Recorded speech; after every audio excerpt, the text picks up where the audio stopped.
Welcome to the Musings of Jessica Marie. When I was younger, I always classified myself as an extrovert. I thought I liked talking to people, being involved in all kinds of clubs and organizations, and constantly wanted to have multiple conversations going on at once across a multitude of social media apps. I never truly felt I was as popular as I thought I wanted to be, since I was always seen as the smart girl in school, and we all know there's an unspoken ceiling to just how cool you can be with that title. Over time, I grew to just accept my natural place in social settings, preferring to listen instead of speak, and always paying attention to those discrete social cues that so many people tend to easily miss.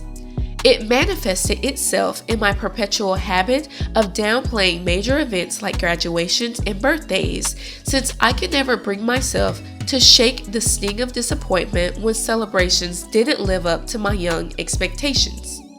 In high school, I definitely felt like the odd girl out, so I took solace in playing video games, reading books like a madwoman, and writing my thoughts, dreams, and aspirations down like my brain would combust if I didn't get them down onto paper. I was, and have always been, an intellect and appreciative of the art of the written word, which is probably why I'm actively maintaining my blog. It took time to break that feeling of never belonging, and I even felt it during my freshman year of college. That was when I was still relying on old habits from my adolescence to get me through unknown and oftentimes confusing situations. I didn't start going out with friends until the end of my first semester. I was still a nerd technically, and I lived my life on a routine.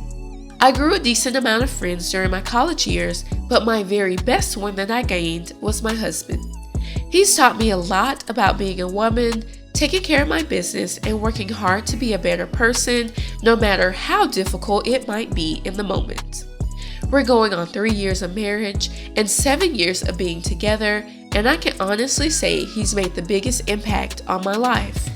When I was a little girl, I always thought I wanted to be a wife with a huge family who hosted holidays and was always involved in something or another. I wanted to be in the hustle and bustle, making waves and doing all the cliche things that people see on social media and TV, but I didn't take my evolving personality into consideration. I never even questioned if those goals would actually work well for me. One of my earliest memories is hearing one of my aunts say, "Children are meant to be seen and not heard," when I tried interjecting myself into her conversation at a young age. I didn't realize just how much the phrase would have an impact on my life, but it definitely explains why I am not a social butterfly that can talk everyone's head off. Instead of always trying to give my 2 cents, I decided to use my ears to flow through conversations. Over time, that reclusiveness has naturally gotten exacerbated. My personality morphed from me discreetly interjecting myself into social situations to choosing to avoid any that I can. If it can be solved with a text, email, or chat, I'm trying those routes well before I attempt picking up the phone and speaking to another human. I think I finally have to admit that I'm more introverted than extroverted. I'm truly not a yapper. I can't just come up with a riveting topic with a total stranger that will keep both parties engaged.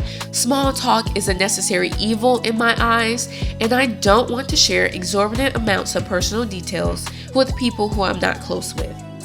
I don't really seek out conversations unless I'm cool with the person, but strangely enough, I'll always give a warm smile and be engaging if someone speaks to me first. I can also tell when my social battery gets drained.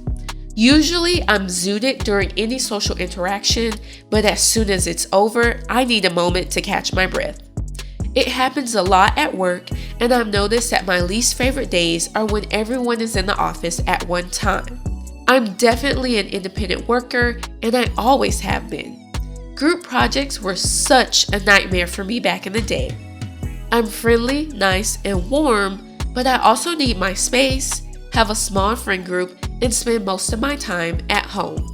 It's complicated appeasing both sides at the same time, but I found that my favorite person in the whole wide world is the only one who can consistently breathe life and energy into me. If you enjoyed this episode, let me know by giving this video a thumbs up, leaving a comment, and subscribing to my channel. I'll see you in the next episode. Signed, Jessica Marie.